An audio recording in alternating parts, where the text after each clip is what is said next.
Welcome to Sheena Says, a podcast about wellness, parenting, and real stories. Hi everyone, welcome back to Sheena Says, and today we are discussing high blood pressure. Last podcast I mentioned about fear, and I want to talk about high blood pressure so that it is really understandable. I want to talk about high blood pressure because almost every second or third person has it. People have been getting it now in their 30s and in their 20s. Used to be the day when high blood pressure was really a senior disease, like you expected your senior parents to get them at some point, and then you were okay with it. But recently, it is getting closer and closer. And the stats have shown that younger people are showing that they are on medication for it. Now, what is high blood pressure? The high blood pressure really is a systolic and diastolic measurement of your heart health and how it's pumping the blood at what rate it's going.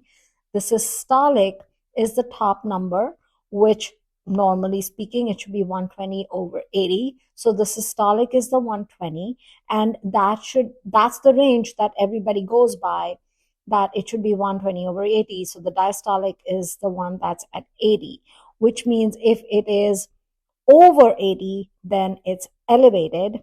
And if it is over 120, it is elevated. And if it stays elevated, then you have high blood pressure or your risk for heart disease and hypertension. The conventional medicine says that in that case, they give you, most prescribed is amlodipine for it, and maybe a baby aspirin to help you thin the blood and be a decoagulant.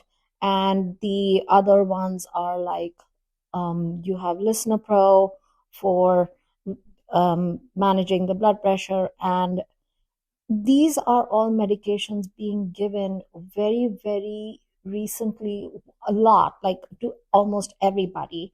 But have we really seen what the pressure points are, why they are fluctuating, and what is it that is causing the problem?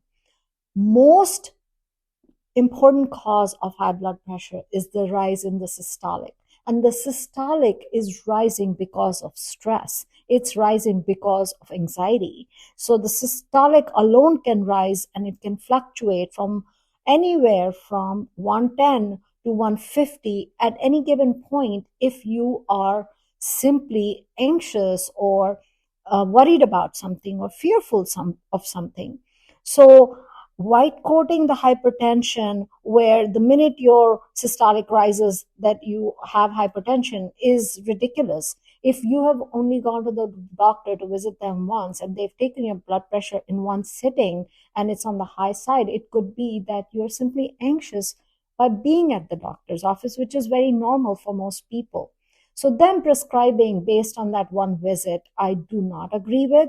I feel hypertension is a disease, and it's a systemic disease, and that's something people should be educated about, given a chance to fix. And then if it is not fixable or is systemically rising, then definitely address it. But just addressing it once, taking your blood pressure once, and you feel that at that point it was high, so you have to be given a pill immediately, that is not the answer.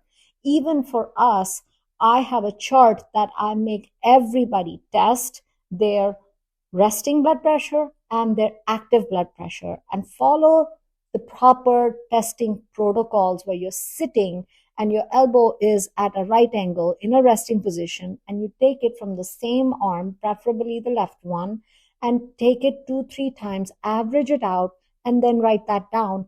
And then you see the pattern if you have been taking it every single day, both the resting and the active. And if they are high and they are staying high and they're not coming down, then yes, it definitely needs to be addressed. How to address it, what to do for it. Look, blood pressure is a 5-step process. It's not simple in and out. It is a complex process. It has to do with your stress levels. First and foremost, you have to manage those. your diet. Can't be overweight, can't be obese, can't be on the high side, because that's going to play into it.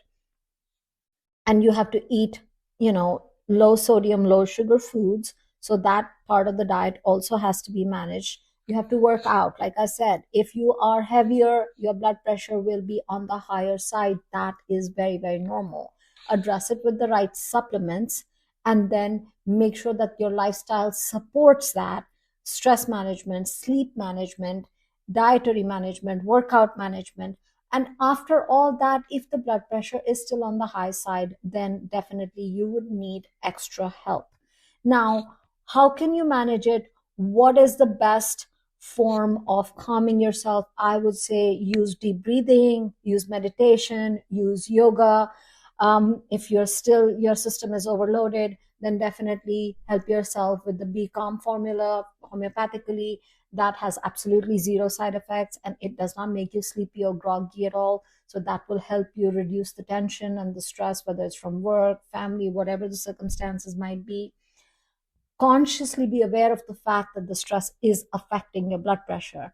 And the fifth is the management of your circulation, which is super, super important. Baby aspirin as a coagulant isn't the answer. It's simply diluting your blood. It is not fixing the problem. It does not actually fix the problem, because the problem is there isn't enough oxygen being carried per cell as into each organ. If that reduces, then the level of stress on your heart pump becomes higher, because they're not talking about the viscosity of the blood. They're simply talking about clotting. They're not talking about your entire blood not being of the quality of oxygen carrying the way it should be. It's not viscous enough. It's not oxygenated enough. All of those are going to play into how your heart behaves. Your heart is simply a pump. It's simply doing its job. If you're running, it will pump harder. If you're scared, it will pump harder. That is the job. So if it's rising and falling, it's doing its job. However, if it is only rising and is unable to slow down, that means it is distressed. At this point now, it's doing too much and it needs help. It needs support. But it is an it's an organ that can be repaired, that can be fixed, that can be supported organically, naturally, and it should be done naturally. You shouldn't be looking to constantly get into a surgery or put a stent in or balloon it or remove a valve or replace it altogether. All of these surgeries are going to reduce the quality of your life. Now, are they necessary? Sometimes they are life saving surgeries. Yes, they are sometimes necessary. But what I'm talking about is proactive health, is proactive management of high blood pressure. Now, if you do the right steps, you will be able to get ahead of the game. There are several really good supplements to manage blood pressure. They're actually come formulated for blood pressure management that you can try out. For circulation, I would say beets, beets, beets. Nothing beats beets. You must do beets as often as possible. Put it in your smoothie if you hate the flavor. Use it in your salad. If you steam them lightly, beets can be super flavorful and sweet. So it is very important to do beets for your circulation. If you get the circulation part right and you do enough spinach and blueberries and chia seeds and beets, that's the first step to managing your blood pressure. Secondly, reduce your stress levels. Definitely do the Be Calm or some other activity that decompresses you in your day. If you've boosted your circulation, controlled your stress levels, working out is a hard line, yes. If you work out, your blood pumps faster, your heart pumps, and that will help boost the oxygen levels everywhere. It is a very good way to boost your circulation and help yourself with your blood pressure. And it helps in reducing the weight. So it has multiple benefits of doing that. Then eat the right foods. Please reduce the salt intake, reduce the refined carbs, eat less of gluten. If you cut out gluten from your diet, you will notice you will start losing weight and the process will become a lot easier. Then chart your blood pressure, see what your numbers are doing. Eat right, increase your circulation with eating the right foods and working out, and then see and reduce your stress levels, and then see how your blood pressure is behaving. And if you need further help, there is help available. You don't have to be dependent on amlodipines and lisinoprils, which are going to have further side effects of deteriorating your digestive system. And then they start putting you on, and then they start scaring you and telling you, oh, now you need further management. So your kidneys are going to be damaged. They're already telling you that it's going to affect your kidneys. And then they put you on Jardians and other medications to help manage your kidneys, because now you're urinating at night, you're waking up every 2 hours, you're not getting the proper sleep. So there's a lot of negative side effects happening. In trying to control one problem, you will end up with five more. That's not the answer. The right way to do it is really chart your blood pressure, boost your circulation, reduce your stress levels, get help for your stress or hormone management if you're not able to do it yourself, reduce the salt, improve the hydration, see if there are any other issues happening like insulin resistance or sugar retention or any other drivers that are triggers for you.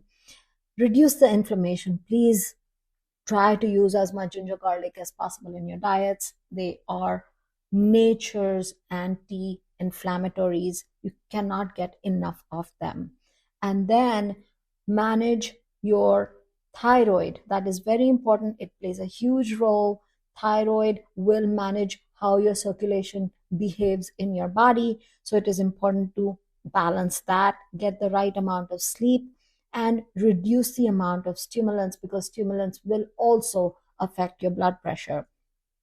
Now, if you have been doing all this and the blood pressure numbers are still jumping a little higher and they are not coming down, then yes, you definitely need help.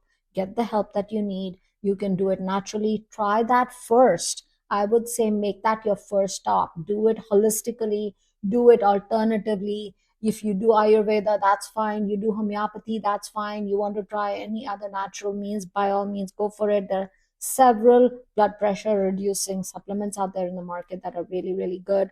Do the beets as your first line of defense. The other supplement I would highly recommend is a CoQ10. Coenzyme Q10 is an antioxidant, so it will help your immune system, it will help your blood pressure, it will help you overall. Take CoQ10, take a B complex for energy. They will help your blood pressure as well. And then you can also take high blood pressure support supplements that are available plenty in the market. Research which ones are getting great reviews on Amazon, and you can do any one of those. So in summary, I would say blood pressure isn't a disease. It's like a conversation. It's a created disease. Everybody thinks blood pressure is a disease. It's something you need to learn to manage.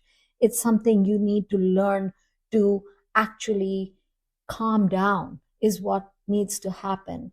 And you can manage it with your diet, with your exercise, with calming down, with boosting your circulation, and with supplements. It can be easily managed. I have weaned off several people off their blood pressure medication very harmlessly, naturally, systemically, and they are leading completely normal, happy lives right now. So it is possible, people. Live well naturally and don't let the prescriptions take over your life. Live well naturally, do it right, and you will see the quality of your life will improve dramatically. So until next time, thank you for listening. Thank you for listening to Sheena Says, and for more info, please visit yourhomeopathy.com.